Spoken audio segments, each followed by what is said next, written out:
Balita mula sa lalawigan sa bawat rehiyon ng ating bayan. Dito sa Ang Pilipinas Ngayon.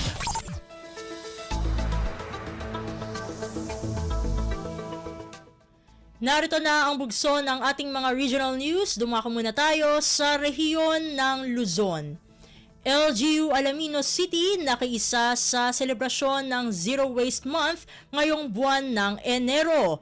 Iba't ibang mga aktibidad hatid sa mga residente. Narito ang buong balita na ihahatid sa atin ni Ricky Kasipit mula sa Dagupan. Bilang kabiyangan niya, selebrasyon niya Zero Waste Month natin niya Enero 2025, ginawa so kick-off dyan Alaminos City, Pangasinan, dyan pa na maglaya motorcade. Sa aktibidad at umpisa nilabat, nasari aktibidad ya akaparaan, piyan napalaknab so pakaamta na sari residente, at susto tan responsablen panagbantak ya basura. Aka-schedule ya nagawa so simultaneous river clean-up, at nandurman barangay dyan syudad natin niya Enero 18. Untan met sa pangiterya sari pikakabat ni paakar and solid waste management at sari pilin eskwilaan no Enero 22 tanjad sari manunan tindaan at balay no Enero 28 ni Romne sa Zumba Dance and Coastal Clean Up at nagawa met no Enero 25 tan sa infographics making contest at nagawa met no Enero 31 bibidbiren met iray kaagapa ya syudad at sari programa ni paakar at solid waste management tan sari analod infographics making contest so naida niya premyo no Pebrero 3. Malala po dyan RP Dagupan City, Pangasinan, aya si Ricky Kasipit para sa Radyo Pilipinas World Service. Balita mula sa lalawigan sa bawat rehiyon ng ating bayan. Dito sa Ang Pilipinas Ngayon.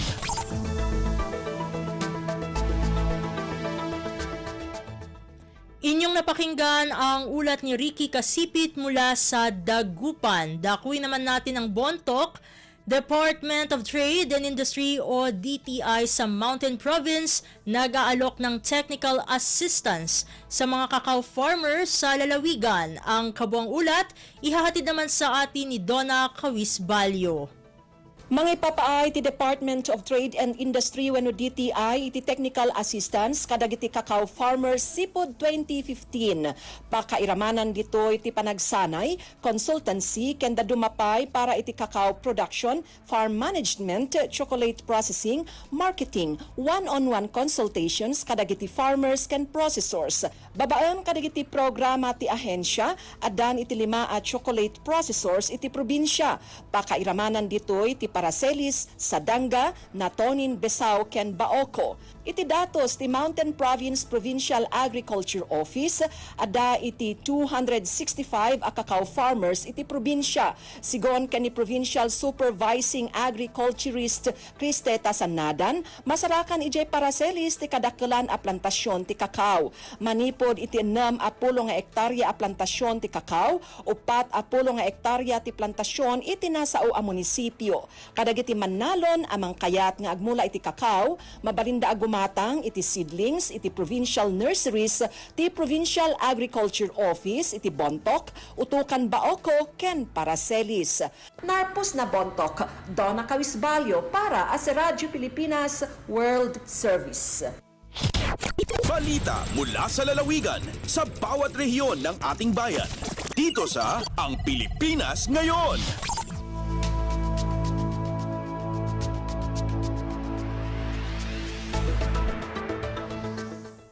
Inyong napakinggan ang ulat ni Donna Cawisbalio mula sa Bontoc.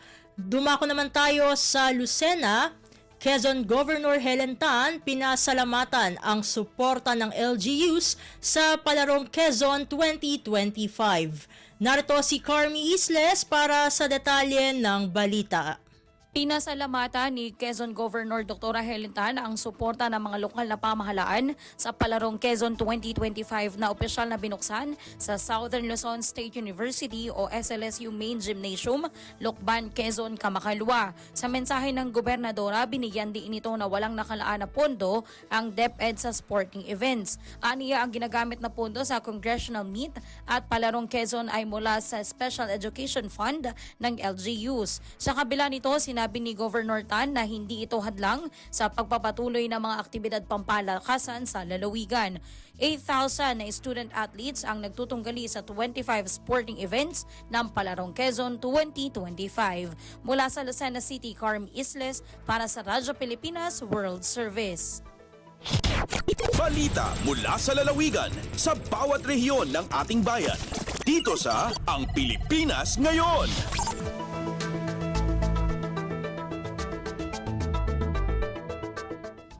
Inyong napakinggan ang ulat ni Carmi Isles mula sa Lucena. Dumako na tayo sa Palawan, pagsasagawa ng National Rally for Peace sa lungsod ng Puerto Princesa naging mapayapa at maayos. Ang kabuang ulat, ihahatid naman sa atin ni Kadamian Lacasa Jr. mula sa Palawan. Maayos lang ang buhat na National Rally for Peace ang Iglesia ni Cristo di Siyudad de Puerto Princesa nung isang adlaw. Umabot sa mahigit 28,000 katao ang nagparsitipante sa rally. Layo ni ang pagbuhat ang aktibidad na manawagan sa gobyerno na mas magtao ang serbisyo sa mga tao imbis magbigay ang oras para sa walang kwentang mga bagay. 100% ang ingtaw ng Philippine National Police para matiyak ang maayos sura na pagbuhat ang National Rally for Peace. Agalintigi ang siyudad ang Puerto Princesa, Kadamian Lacasa Jr. para sa Radyo Pilipinas World Service. Balita mula sa lalawigan sa bawat rehiyon ng ating bayan. Dito sa Ang Pilipinas Ngayon.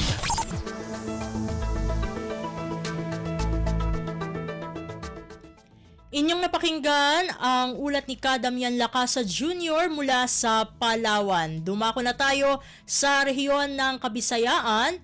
Mga estudyante sa Samar State University sumailalim sa orientation para sa Tarabasa Tutoring Program. Ang detalye ng balita ihahatid naman sa atin ni Suzette Pretensio mula sa Calbayog.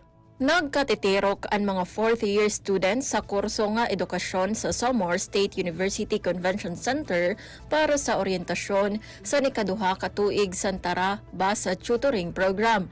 Katuyuanan sa nasabi nga programa nga buligan ang mga estudyante sa elementary nga nakukurian sa pagbasa pinaagi sa mga magiging tutor nga pagkukuhaon tikang sa mga estudyante sa edukasyon sa universidad.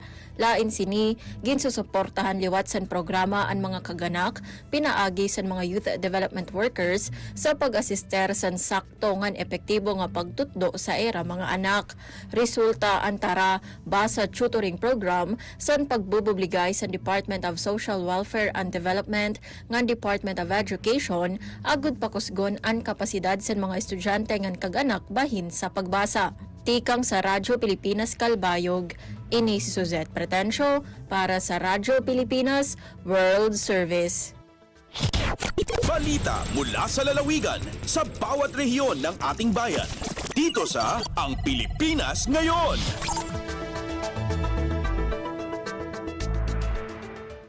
Inyong napakinggan ang ulat ni Suzette Pretensio mula sa Calbayog. Dumako naman tayo sa rehiyon ng Mindanao, Business One-Stop Shop o BOSS. Sinimulan na ng LGU Tandag City. Narito si Raymond Aplaya para sa balita mula sa Tandag. Karon ang adlaw Enero 15 gisugdan ang pagpahigayon sa Business One-Stop Shop kon na BOSS dinhi sa syudad sa Tandag, Surigao del Sur. Gipahigayon kini diha sa Executive and Legislative Building sa City Hall, Barangay Awasyan, sakop ning syudad. Mulungtad kini hangtod na sa adlawng Lunes, Enero 20 nining tuiga. Abri kini alang sa tanang mga bumabayad og buhis o taxpayers gikan sa alas 8 antak na sa buntag hangtod na sa alas 7 antak na sa gabi. Pangunahan ang mga kalihukan sa buhatan sa Business Permits and Licensing Office o BPLO. Nasayran nga pinasubay sa balaod. Gimanduan ang mga negosyante sa pag-renew sa ilang mga business permit sa dili pa mulapas ang Enero 30 nining tuiga aron malikayan ang multa. Gikan sa Radyo Pilipinas Tandag, kini sa Raymond Aplaya alang sa Radyo Pilipinas World Service. Balita mula sa lalawigan sa bawat rehiyon ng ating bayan. Dito sa Ang Pilipinas Ngayon.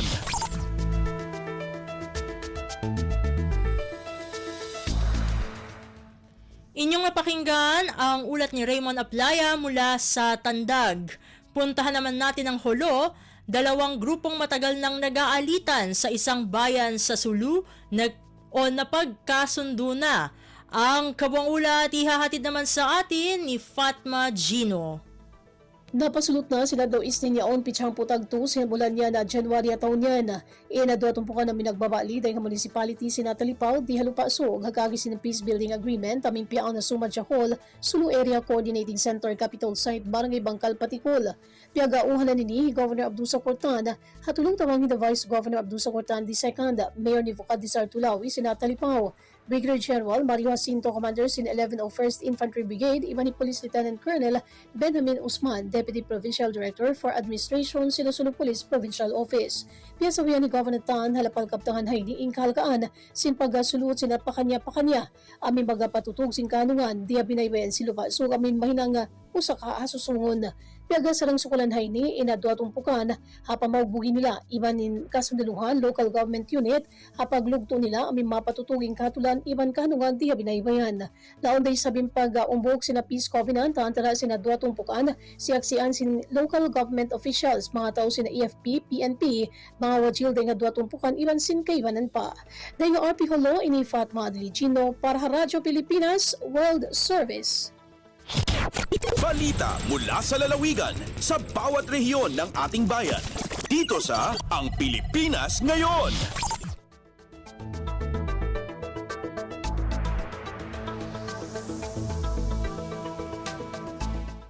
Inyong napakinggan ang ulat ni Fatma Gino mula sa Holo. Dito na nagtatapos ang ating regional news.